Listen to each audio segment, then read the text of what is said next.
So at 11 years old, I went to God and I said, please help me.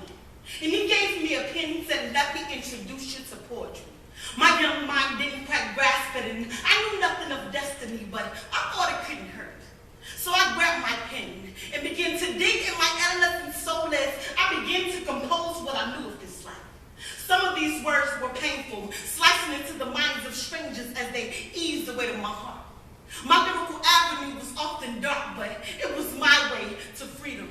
So I snatched those freedom papers and continued to write myself beyond degradation. For when molestation was a young child I didn't want to play with, I ran to my notebook and we played double dutch with similes and adverbs.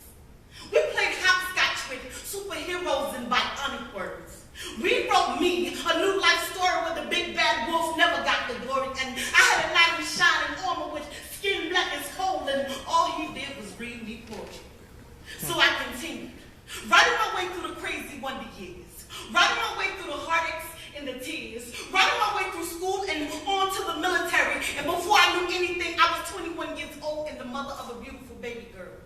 Then I knew I was ready. For the first time, I hit a stage and grabbed the mic, walked into the footprints of my birthright, finally growing into the skin I never thought I'd fit in, and I knew I was a poet. I created my own poetic superhero, slapped a pen in the hand, a P on the chest, and called the YeYo.